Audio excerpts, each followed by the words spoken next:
வாழ்க வளமுடன் நண்பர்களே. ஒரு சிறிய கருத்தினை நாம் சிந்திப்போம். தூக்கத்திற்கும் தவத்திற்கும் உள்ள வேறுபாட்டினை தெரிந்து கொள்வோம். தூக்கம் என்பது மிக மிக மிக மிக அவசியம் மனிதனுக்கு. இயற்கை, இறைவன் கொடுத்துள்ள ஒரு பெரிய கொடை. தூக்கத்திற்கு மிகுந்த மதிப்பை நாம் கொடுக்க வேண்டும். தூங்கும்போது என்ன நடக்கிறது என்று சிந்தித்தால், நாம் பெரும்பாலும் மேல் மனதால் தான் வாழ்ந்து கொண்டிருக்கிறோம். 5 புலன்கள் வழியாக அனுபவிக்கும் பொழுது மேல் மனத்தில் அந்த பதிவுகள் ஏற்படுகின்றன. பெரும்பாலும் மேல் மனம் உணர்ச்சி வசப்பட்ட நிலையில் 14 to 40 என்கிற வகையில் செயல்படுகிறது. தூக்கத்தில் தவத்தில் எப்படி மன அலைச்சல் குறைகிறதோ அதே போல படிப்படியாக தூங்கும்போது மன அலைச்சல் குறைந்து ஆல்பா நிலைக்கு வருகிறது. 14க்கு கீழே 8லிருந்து 13 என்கிற அளவில் தூக்கத்தில் வந்து விடுகிறது. அப்பொழுது எப்படி மேல் மனம் சுவிட்ச் ஆஃப் ஆயிடுது. மேல் மன எண்ணங்கள் தெரியாது. நம்முடைய பெயர் தெரியாது, நம்முடைய உறவுகள் தெரியாது, நாம் எங்கு இருக்கிறோம் என்பது தெரியாது, இன்று என்ன தேதி என்று தெரியாது. மேல்மன பதிவுகள் அனைத்தும் அப்படியே ஷட் ஆஃப் ஆயிடும். ஆனால் என்ன ஒரு பெரிய ஆச்சரியம் என்றால், நமக்குள்ளாக இருக்கும் தெய்வ சக்தி, அடிமனம், ஆழ்மனம், கான்சியஸ்னஸ் சிறப்பாக இயங்கிக் கொண்டே இருக்கும். நாம் தூங்கும் போது கூட நமது உடலில் 5 ஓட்டங்கள் இயல்பாக நடக்கிறது. ஜீரணமாகிறது, ஜீரண மண்டலம் இயங்குகிறது, கழிவு மண்டலம் இயங்குகிறது தூங்கும் போது கூட. அவைகள் தெய்வ சக்தி மேல்மனம் திங்கிங் இல்லாமல் தெய்வ சக்தி இயங்கும் பொழுது உள் உறுப்புகள் வலுவாகின்றன. ரிப்பேரிங் சிஸ்டம், ஓவரால் சிஸ்டம் நடந்து கொண்டிருக்கிறது தூங்கும் பொழுது.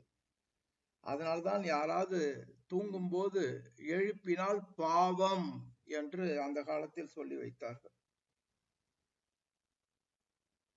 உடல் முழுவதும் அந்த டயர்டா இருக்கும் பொழுது அந்த தூக்கம் என்பது இயல்பாக இறைவனால் நமது உடல் ஆரோக்கியத்தை மீட்டெடுப்பதற்காக கொடுக்கப்பட்டது. முடிந்த வரையிலும் அலாரம் வைத்துக் கொண்டு தூங்கவே கூடாது. தூக்கம் என்பது இயல்பாக வர வேண்டும், இயல்பாக விழித்துக் கொள்ள வேண்டும். அந்த தெய்வ ஆற்றல் உடலை சரி செய்து கொள்ளும் பொழுது திடீரென்று அலாரம் வைத்துக் கொண்டு எழுக்கும் பொழுது அந்த ஜெர்க்கு அது நமக்கு நன்மையை தராது. சிலருக்கு படுத்தவுடன் தூங்கி விடுவார்கள். அவங்கெல்லாம் இறைவனால் ஆசீர்வதிக்கப்பட்டவர்கள். அதாவது அவர்களுடைய கருமையம் தாயின் வயிற்றில் உருவாகும் பொழுதே நல்ல பதிவுகள் அவர்களுக்கு ஏற்பட்டு அந்த தெய்வ சக்தி எப்பொழுதும் அதிகமாக இருந்து கொண்டு அவர்கள் மனதில் அவர்களுடைய வாழ்க்கையில் மிகப்பெரிய கவலையோ மிகப்பெரிய பயமோ மிகப்பெரிய ஒரு வெறுப்பு போன்ற மானா மனோநிலைகள் மானா மனோநிலைகள் என்பது வேறு ஒன்றுமில்லை, தெய்வ சக்திக்கு எதிரான எண்ணங்கள். இளம் வயதில் மிகுந்த கஷ்டப்பட்டவர்கள், மன உளைச்சலுக்கு ஆனவர்கள், இவர்களுக்கெல்லாம் அந்த மூளையுடைய நியூரான்கள் இயக்கம் குறைந்துவிடும். அப்பொழுது அவர்களுக்கெல்லாம் வாழ்நாள் முழுவதும் நன்றாக அடித்து போட்ட மாதிரி தூங்கவே முடியாது. ஒரு சின்ன சத்தம் வந்தால் கூட அவங்க எழுந்துருவாங்க. இப்ப 2 வகையாக பிரிக்கிறோம். ஒருவர் படுத்தவுடன் தூங்குகிறார். கொடுத்து வைத்தவர், தெய்வ ஆற்றல் அவருக்கு ஏற்கனவே இருக்கிறது. இன்னொருவர் பிறண்டு படிக்கிறார். ஒரு 1 மணி நேரம் 1.5 மணி நேரம் கழிச்சுதான் அவருக்கு தூக்கம் வருகிறது. எனவே தூக்கம் என்பது ஒரு நல்ல விஷயம், முக்கியத்துவம் கொடுக்கணும். தூங்கி எழுந்த பிறகு தவம் செய்வது எப்பொழுதுமே மிக மிக சிறப்பு. தூக்கத்தை கெடுத்து கொண்டு தவம் செய்ய தேவையில்லை. அதுவாக தானாக விழிப்பு நிலை வந்துவிட்டால் அதுல ஒன்றும் தவறு கிடையாது. அலாரம் வைத்துக்கொண்டு 4:30 மணிக்கு எழுந்து தினமும் தவம் செய்ய வேண்டும் என்பது தேவையே இல்லை. எனவே இது ஒரு புறம். அப்ப தவத்தில் என்ன நடக்கிறது? தவத்தில் தூக்கத்தில் என்ன நடக்கிறதோ அதை நாமவே கொண்டு வருகிறோம். அவ்வளவுதான். குரு அருளால், இறை அருளால். தூக்கத்தில் எந்த நிலைக்கு மனம் செல்லுகிறதோ ஆல்பா ஸ்டேஜ், தவத்திலும் அந்த நிலைக்கு செல்கிறது. எனவே தூங்க முடியாதவர்களுக்கு, சரியான தூக்கம் இல்லாதவர்களுக்கு தவம் ஒரு வரப்பிரசாதம். அனைத்து தவங்களையும் முறையாக செய்து கொண்டே வரும்பொழுது தூக்கம் வரவில்லை என்ற கவலையே தேவையில்லை. தூங்க முடியாமல் போனதால் வரும் பாதிப்புகள் இவருக்கு வரவே வராது தவத்தினை தொடர்ந்து செய்யும்போது. அப்படியாயின் தூக்கத்திற்கும் தவத்திற்கும் என்ன வித்தியாசம்? ஏன் நான் தவம் செய்ய வேண்டும்? எனக்கு நன்றாக தூக்கம் வருகிறது. அப்படி என்றால் நான் ஏன் தவம் செய்ய வேண்டும் என்றால், தவத்தில் விழிப்பு நிலையோடு தூக்கம். நமது ஆன்மா, மனம் நல்ல விஷயங்களை ஏற்றுக்கொண்டு உயர்வடைகிறது.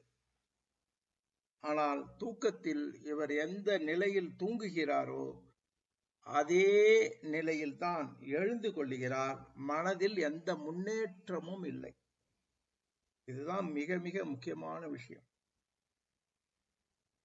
அப்ப தவத்தில் விழிப்பு நிலை ஏற்படுகிறது. 6 குணங்கள் சீரமைக்கப்படுகின்றன. இவருடைய மனம் மேம்படுகிறது. மனம் மேம்படுவது தவத்தினால் மட்டுமே, தூக்கத்தினால் அல்ல. எனவே தொடர்ந்து தவத்தினை செய்வோம். தூக்கம் வரும்பொழுது தூங்குவோம். பசிக்கும் போது சாப்பிடுவோம். தாகம் எடுத்தால் தண்ணீர் குடிப்போம். இதெல்லாம் உடல் மொழிகள் என்று கூறுகிறார்கள். விஞ்ஞானம் இதிலெல்லாம் முழுமையாக தோற்று போய்விட்டது. இவ்வளவு லிட்டர் தண்ணீர் குடிக்க வேண்டும், இப்படி படுக்க வேண்டும், இதெல்லாம் வேண்டாம். இயற்கையோடு இணைந்து வாழ்வோம். அந்த தாகம் எடுத்தால் தண்ணீர், எவ்வளவு தாகம் எடுக்கிறதோ அவ்வளவு தண்ணீர். பசி எடுத்தால் உணவு, எவ்வளவு பசி எடுக்கிறதோ அவ்வளவு உணவு. எவ்வளவு நேரம் தூங்கணும் நினைக்கிறோமோ தூங்கி விடணும். ஆனால் விழிப்பு வந்த பிறகு அந்த பெட்ல பரண்டு படுக்கவே கூடாது. அப்ப இறைவன் உனக்கு தூக்கத்திலிருந்து விழிப்பு நிலைக்கு வந்தாச்சு. காலம்பரை ஒரு 5:30 மணிக்கு விழிப்பு நிலை வந்துருது. 5 மணிக்கு வந்துருதுன்னா சும்மா லேசி ஸ்லீப் இருக்கக்கூடாது. பெட்டு அப்பொழுது காந்தம் தீட்டாக மாறும். தீட்டு என்பது வேறு ஒன்றும் இல்லை, கண்டாமினேட்டட் காந்தம். தூக்கத்தை அதிகமாக செய்தால் அதுவே உடல் ஆரோக்கியத்திற்கு கெடுதலை கொடுத்துவிடும், சோம்பேறித்தனத்திற்கு வழிவகுத்துவிடும், உடல் அசைவுகள் இருக்காது. எனவே தூக்கம் விழித்தவுடன் படுக்கையில் படுக்கக்கூடாது. படுக்கையை சுருட்டி வைத்து விட வேண்டும். அந்த காலத்தில் சொல்லுவாங்க, மதிய வேளையில் தூங்கும் பொழுது, சிறிது ஓய்வெடுக்கும் பொழுது தலையணையை உபயோகப்படுத்தக்கூடாது. ஆனால் இப்பொழுதெல்லாம் பாத்தீங்கன்னா டபுள் காட் இல்லாத வீடே இல்லை. அப்ப எப்பொழுது பார்த்தாலும் அந்த கட்டில்ல தான், பெட்டுல தான் உக்காடுறோம், படுத்துக்கிறோம். அதனால் உடல் ஆரோக்கியம் குறைகிறது. பாயில் தரையில் படுத்து தூங்குவது நல்லது. அல்லது பாயில் மேல் ஒரு சாஃப்டா ஒரு பெட்ஷீட் மட்டும் போட்டு ஏன்னா மகராசனம் இயல்பாக நமக்கு கிடைத்து விடுகிறது. பிறண்டு பிறண்டு படுக்கும் பொழுது இயல்பாக மகராசனம் செய்து விடுகிறோம் தூக்கத்திலேயே. அதனால இதையெல்லாம் பற்றி சிந்திப்போம். முடிந்த அளவுக்கு நம்முள் இருக்கும் தெய்வ சக்தியை கெடுத்து கொள்ளாமல், அந்த கவலைகள் இருக்கதான் இருக்கும், பிரச்சனைகள் இருக்கதான் இருக்கும், அதை நம்மை அதிகமாக தாக்காமல் பார்த்து, கவலையை பற்றி நினைத்து நினைத்து நினைத்து அந்த தெய்வ ஆற்றலை குறைத்து கொள்ளாமல், ஒரு பிரச்சனை வந்திருக்கிறது, அது காலத்தால் தீர்வு கிடைக்கும். காலத்தை நாம் சுருக்கி தீர்வு காண முடியாது. ஒரு குக்கர்ல ஒரு ரைஸ் வச்சா கூட 2 நிமிஷத்துல எனக்கு வேணும்னு யாரும் சொன்னா வேகாது. அதற்குண்டான ஒரு 20-25 நிமிடங்கள் கொடு. காலம் என்பது வெரி வெரி பவர்ஃபுல். அதற்கு பொறுமை அதிகமாக வேண்டும். இறைவன் காலத்தால் நம்முடைய குறைகளை எல்லாம் நிச்சயமாக தீர்த்து வைப்பார். எனவே இது பற்றி சிந்திப்போம். தவத்தின் போது தூக்கம் வந்தால் தூங்கக்கூடாது. அப்ப விழித்து கொண்டு மீண்டும் தவத்தில் ஈடுபட வேண்டும். அப்பொழுதுதான் அறிவு மேன்மை கிடைக்கும். டயர்டா இருக்கும் பொழுது தவம் செய்யக்கூடாது. அப்படி தவம் செய்ய வேண்டும் என்றால் மூலாதார தவம் செய்யணும். சாந்தி தவம் செய்து விட்டு கண்ணாடி பயிற்சி பண்ணக்கூடாது. சாந்தி தவம் பண்ணிட்டு துரியாதி தவம் உடனே பண்ணக்கூடாது. என்றால் மனதை ஒடுக்கி அடக்கி மூலாதாரத்தில் கட்டி வைத்திருக்கும். மறுபடியும் அதை எழுப்பக்கூடாது. அது மூலாதாரத்திலே இயங்கும் பொழுது அமைதி நிலை அதிகமாகும். ஒரு கேப் விட்டுட்டு ஈவினிங் கூட நம்ம துரியாதி தவம் செய்யலாம். வெள்ளிக்கிழமை முழுமையாக சாந்தி தவம் என்று கூறியிருக்கிறார்கள். எனவே சாந்தி தவம் மிக மிக முக்கியமான தவம்.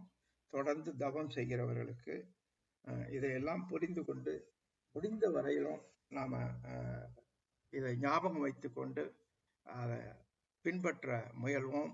அந்த அளவுக்கு நமக்கு நிச்சயமாக நமது ஆசான் அற்புதமாக இந்த மனவளக்கலையை வடிவமைத்துள்ளார். மிகுந்த நன்மைகள் கிடைக்கும். அதுல எந்த விதமான சந்தேகமும் இல்லை. வாழ்த்துக்கள்.